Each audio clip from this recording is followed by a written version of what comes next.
बालमपुर गांव में हरिया अपनी पत्नी गीता और अपने बड़े बेटे अशोक के साथ रहा करता था।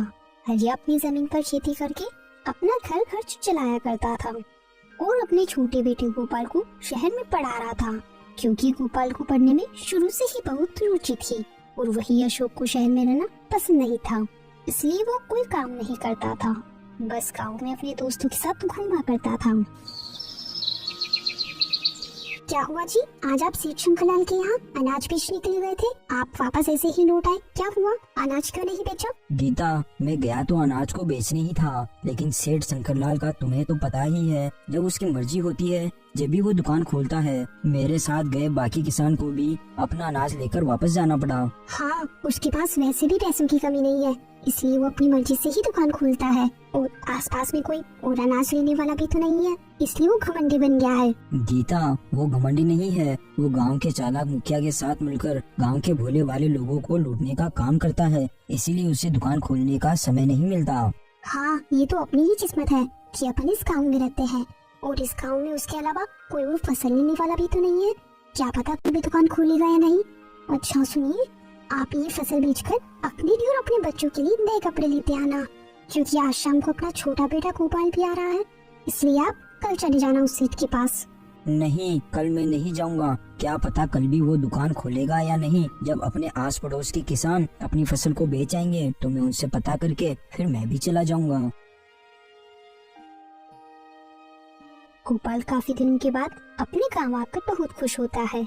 ओ रामू काका, क्या हाल है? आपकी तबीयत कैसी है? बेटा, मेरी तबीयत तो ठीक है, तू बता, तू शहर से कब आया? काका, मैं शहर से ही आ रहा हूँ। ये तो अच्छी बात है बेटा, जाओ तुम अपने घर जाओ, तुम्हारी माँ और तुम्हारे पिताजी तुम्हारा इंतजार कर रहे होंगे।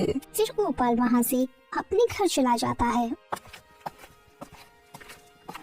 माँ, पिताजी, मैं आ गया। आओ बेटा आओ, और बताओ कैसे हो तुम? मैं तो अच्छा हूँ माँ, पिताजी, आप दोनों बताइए, आप कैसे हैं? और भैया कहीं नजर नहीं आ रहे, वो कहाँ हैं? बेटा, हम दोनों भी बहुत अच्छे हैं। तुम्हारे भैया यहीं गांव में घूम रहे होंगे अपने दोस्तों के साथ। पिताजी, मैं इतने सालों बाद गांव आया, लेकिन अपने गांव में तो कुछ भी नहीं बदला। अपना गांव तो वैसा का वैसा ही है। अपने गांव का विकास क्यों नहीं हुआ? बेटा, इसमें अपन क्या ही कर सकते हैं, क्योंकि अपने गांव का मुखिया अपनी चालाकी से सेठ शंकरलाल के साथ मिलकर गांव के भोले भाले किसानों को पागल बनाकर उनको लूट लेते हैं। अब तुम ही देखो, मैं 2 दिन से फसल बेचने के लिए सेठ के यहाँ जा रहा हूँ, लेकिन उसकी दुकान हमेशा बंद रहती है।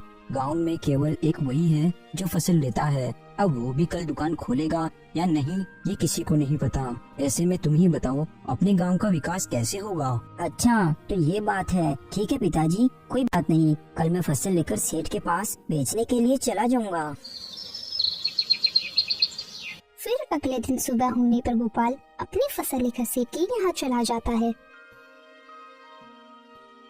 राम राम सेठ जी, मैं अपनी फसल बेचने के लिए आया हूँ। हाँ तो बेच दो, किसने मना किया है? तो सेठ जी, आप फसल को क्या भाव ले रहे हो? 1000 रुपए में 1 बोरी लूंगा। क्या सेठ जी, केवल 1000 रुपए ही? शहर में तो इस बोरी के 2000 रुपए दे देते हैं। देखो, मैं तो केवल तुम्हें इस बोरी के 1000 रुपए ही दूंगा। अगर तुम्हें यहाँ बेचना है तो बेचो, वरना तुम यहाँ से चले जाओ। मैं 1000 रुपए में आपको बोरी नहीं देने वाला, इससे अच्छा तो मैं शहर ही चला जाऊंगा। ऐसा कहकर गोपाल अपनी बैलगाड़ी को लेकर शहर की ओर निकल जाता है।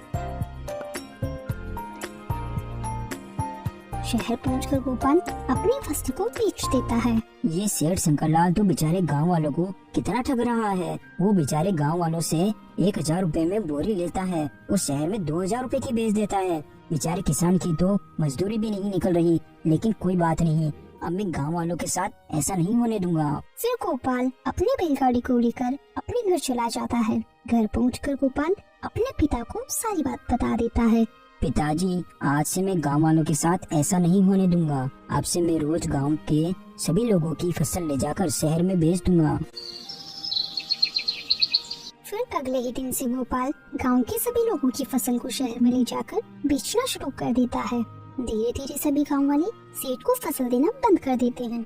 इस बात से सेठ शंकरलाल बहुत गुस्सा हो जाता है और वो अपने आदमी के साथ हरिया के यहाँ जाता है।